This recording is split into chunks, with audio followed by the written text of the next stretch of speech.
Olá, minha gente, tudo bem?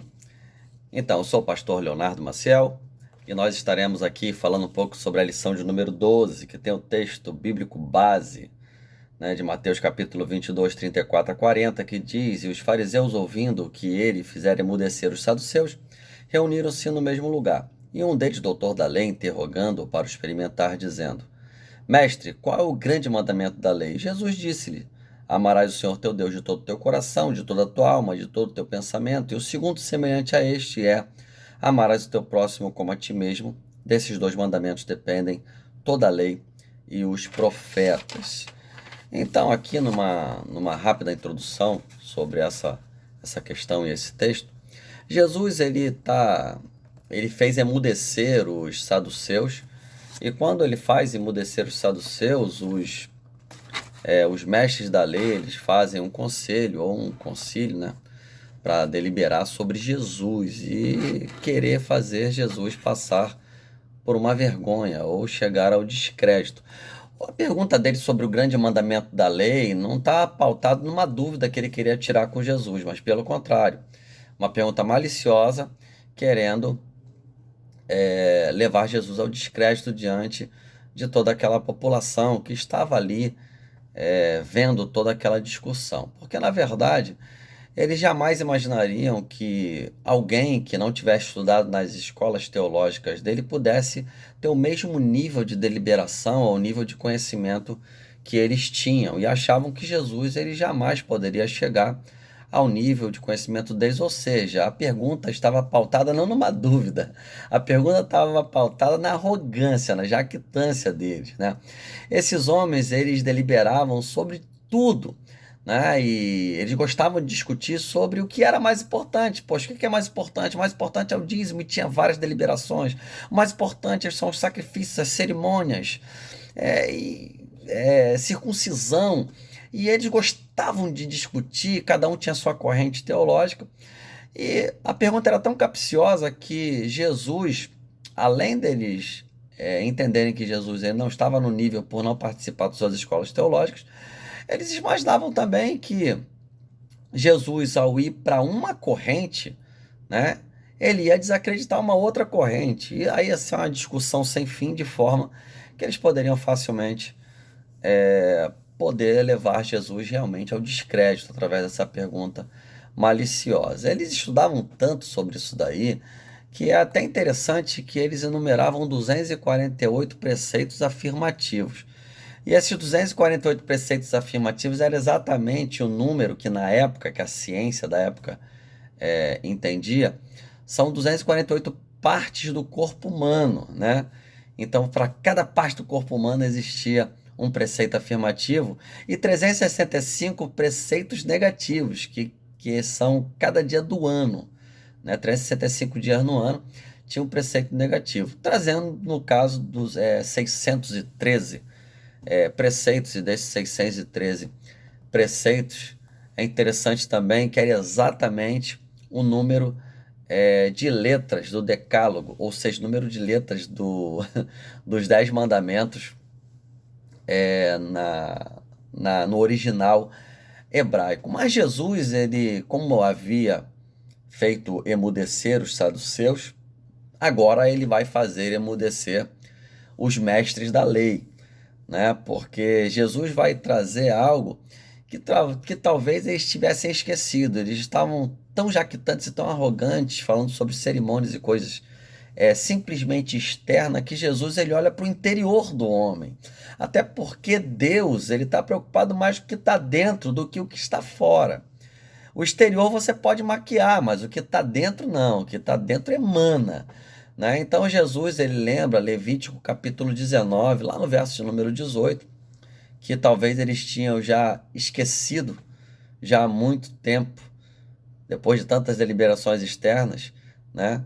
Que era amar ao próximo como a si mesmo, a Deus sobre todas as coisas, que eles já sabiam, e ao próximo como a si mesmo. Daí então Jesus ele começa a traçar, mostrar tanto para os religiosos da época, quanto para os seus próprios discípulos, a espinha dorsal do evangelho, que ia nortear todo o evangelho, que seria pregado no mundo inteiro, ou seja, o amor.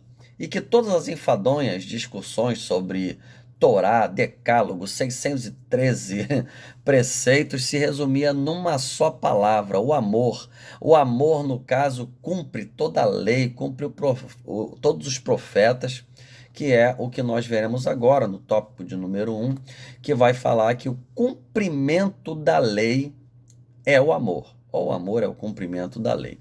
Romanos, lá no capítulo 13, verso 8 ao verso 10, a Bíblia vai dizer assim: a ninguém devais coisa alguma, a não ser o amor com que vocês devem amar uns aos outros. Com efeito, não adulterarás. Aí começa a citar a lei: não adulterarás, não matarás, não furtarás, não darás falso testemunho, não cobiçarás. Se algum outro mandamento, tudo nesta palavra se resume: amarás o teu próximo como a ti mesmo. O amor, diz o texto, não faz mal ao próximo, de sorte que o cumprimento da lei é o amor.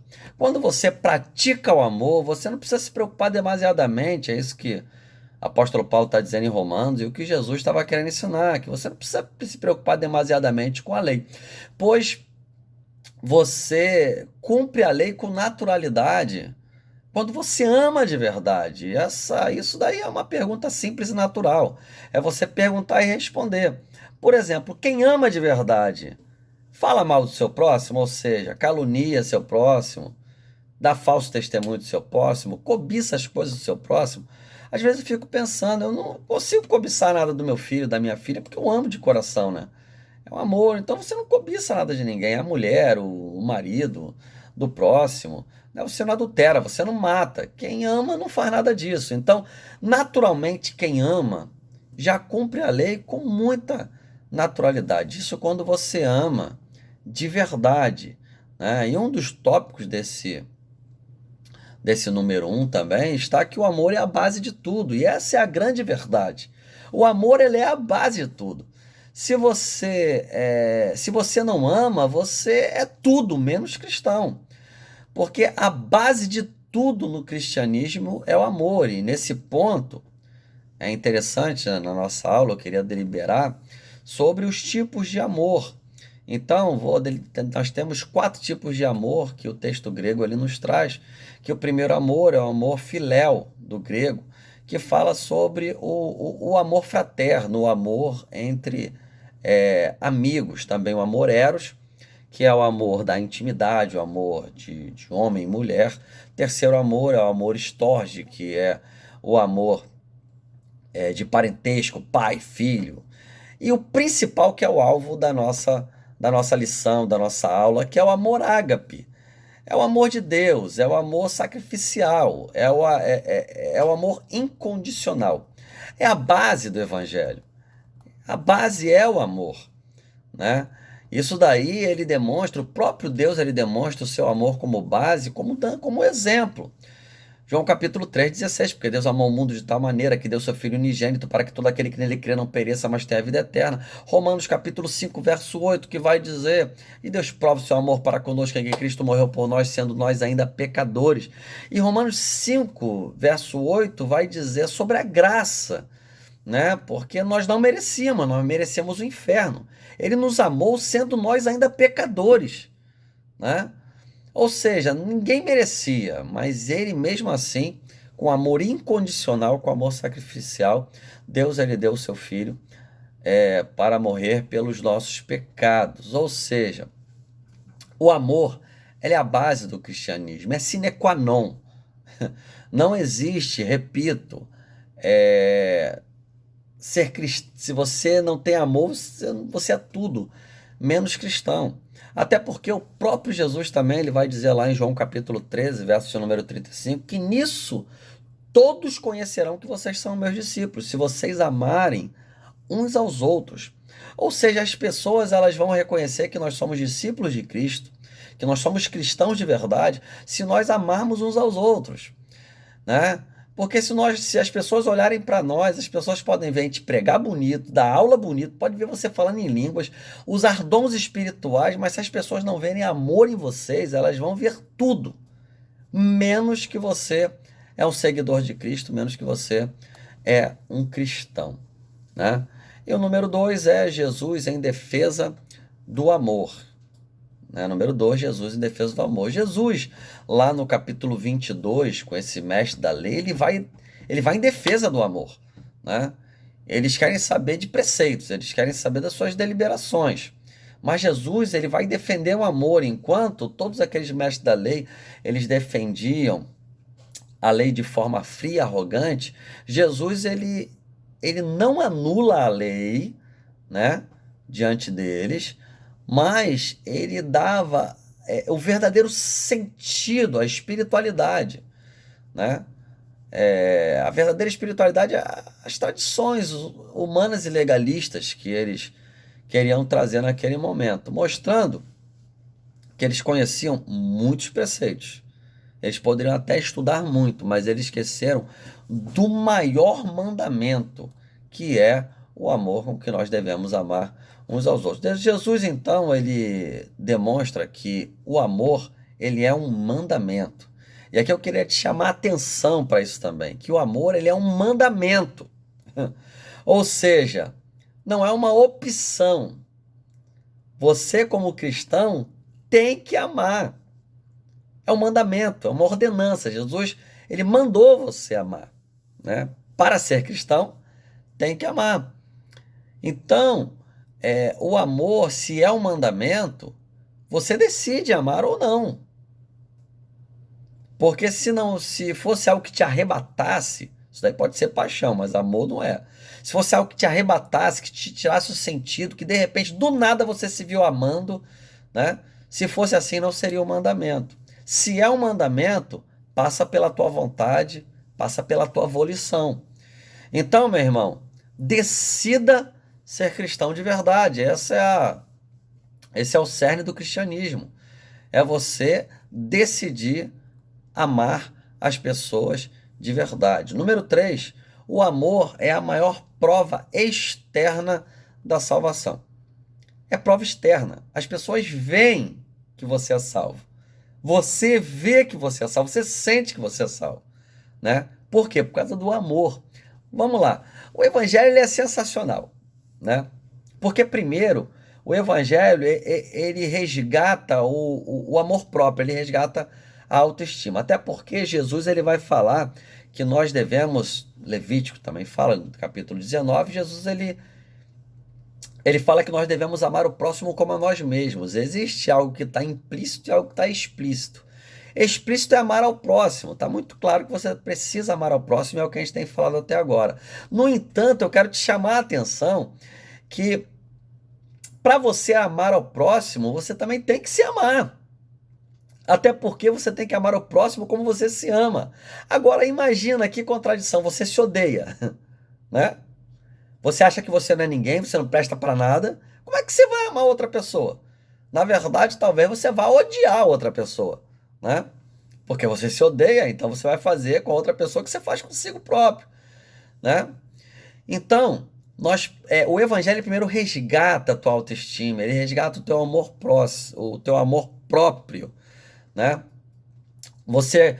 Você começa a vida sendo desprezado pela mãe, desprezado pelo pai, de repente você é alguém que tentaram te abortar, de repente você é uma pessoa que todo mundo diz que você não presta para nada, entra drogado, entra desacreditado, você entra com aquela teoria louca de que você é fruto do acaso, né? Foi uma explosão que fez tudo isso, você é uma poeira cósmica no universo, e de repente você entra numa igreja, você ouve o impactante evangelho que fala que ele te ama, ele se sacrificou por você, ainda que uma mãe se esqueça de você, ele nunca vai esquecer de você, porque ele te ama, ele tem projeto para você, está interessado na tua vida, diz que você é mais do que vencedor, diz que você é a coroa da criação, Deus criou todas as coisas e quando viu o ser humano, ele viu que era muito bom, era uma coisa muito boa. Ou seja, você deixa de ser uma poeira cósmica no universo, você deixa de ser um ninguém e começa a sentir que você é alguém, que tem alguém que se importa contigo, que te ama, que te quer, que quer um projeto e que te dá uma esperança e um futuro de um dia te resgatar eternamente, você viver eternamente com Deus. Então ele resgata o teu amor próprio, a tua autoestima. E quando você aceita esse amor, né? Ou seja, você aceita Jesus como seu único e suficiente Salvador, a Bíblia ela te garante que você se transforma em morada do Espírito Santo, templo do Espírito Santo. E eu quero te lembrar que o Espírito Santo é Deus. E João ele vai falar que Deus é amor. Deus ele não tem amor simplesmente. Deus ele é amor, ele é o próprio amor, né?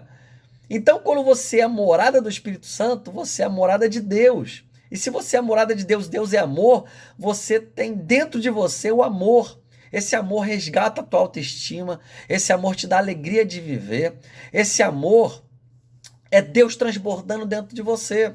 É você se encher de Deus, você se enche de amor. E quando você se enche de amor, não tem lugar para ódio, tem lugar para amar nada, a não ser o amor de Deus. E quando Deus ele te enche, isso daí transborda para fora, exterioriza, externiza para as pessoas, de forma que você, através dos seus atos, das suas atitudes, que antes você fazia com ódio, antes você fazia de qualquer maneira, agora você faz da maneira que Deus ele trata o teu interior.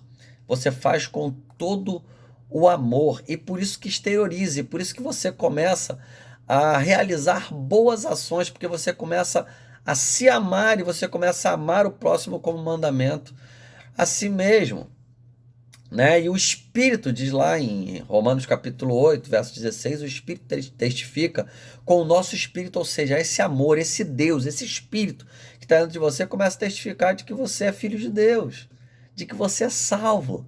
Você sente a salvação, você sabe que você é salvo. E as pessoas olham para você e você emana amor. Você flui amor, né? E elas veem o amor de Deus externado no teu rosto, na tua vida, transbordando de uma forma extraordinária. E por último, número 4, o amor é motivação legítima da fé cristã, número 4.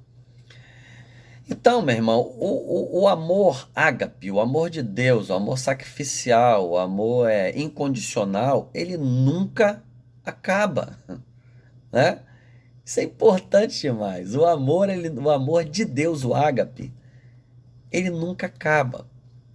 Olha só, os seus amigos, os seus familiares, as pessoas que te cercam, que te amam e que você ama também, muitas vezes você gasta o melhor do seu sentimento, o melhor do seu amor, dedicado e devotado a todas essas pessoas. Mas com o passar do tempo, por causa de circunstâncias incontroláveis, sejam pessoas más, seja catástrofes da natureza, catástrofes da vida, distanciamento, viagens, circunstâncias da vida e até morte, te causa às vezes, principalmente a morte, te causa uma grande dor pela perda dessa pessoa que você dedicou tanto amor. Então, todo o amor que você dedicou, no final das contas, te causa até uma dor, né? Aquele cônjuge que você viveu há tanto tempo e, de repente, né, o Senhor levou. E hoje, o que resta daquele amor é somente a dor. Agora, quando se trata de Deus, é diferente. O amor ágape, o amor de Deus, ele nunca acaba. E essa é a grande sacada do Evangelho. Isso daí é que te dá esperança de viver. Porque, meu irmão, tem gente que diz que para tudo tem jeito, menos para a morte, não é verdade? Mas Jesus ele vem na contramão em João capítulo 11, verso 25, eu sou a ressurreição e a vida. Ainda que esteja morto, viverá, ou seja, para Jesus, até a morte tem jeito para ele, né? Porque ele é a ressurreição e a vida, ou seja, circunstâncias incontroláveis da vida podem nos separar de amigos, familiares, de cônjuge, a distância, pessoas más, calamidades, a morte. Mas agora Romanos capítulo 8 vai dizer que nada poderá nos separar do amor de Cristo. Verso 35 ao 39, um dos itens fala que nem a morte poderá nos separar do amor de Deus que está em Cristo Jesus, nosso Senhor. Inclusive a morte, ela não te separa, ela te aproxima de Deus. Meu irmão, você faz ideia de que Na verdade, ao findar dessa vida, você vai receber o amor de Deus toda essa vida, você vai amar a Deus, o Espírito Santo habita dentro de você, e quando você for para a eternidade, você vai desfrutar do amor eterno de Deus, eternamente desfrutando desse amor sem igual. Ou seja, o amor de Deus nunca acaba. Isso nos dá motivação de seguir o Evangelho. E a conclusão, já até acabou o tempo, já vi aqui que deu 20 minutos, e por isso que tem que ser rápido. A conclusão, ela diz o seguinte, eu vou ler aqui a conclusão. Para representar a altura e em sua plenitude a lei do amor, a lei de Deus, digo, o amor não poderá jamais ser confundido com um sentimento simples que começa hoje e termina amanhã. Por isso Paulo diz que dons podem desaparecer, mas o amor nunca falha. O amor ágape nos capacita a fazer uma leitura da vida com beleza e esperança. Ele anula as picuinhas, ignora as mesquinharias e descortina coisas que estão diante de nós. Ágape é o amor que nos levará mais ao sacrifício do que ao bem-estar, mais ao doar do que ao receber. O amor não promete vantagens, mas o poder de um espírito rico e de um caráter marcado pelas insígnias do bem. Deus abençoe tua vida, em nome de Jesus. Boa aula!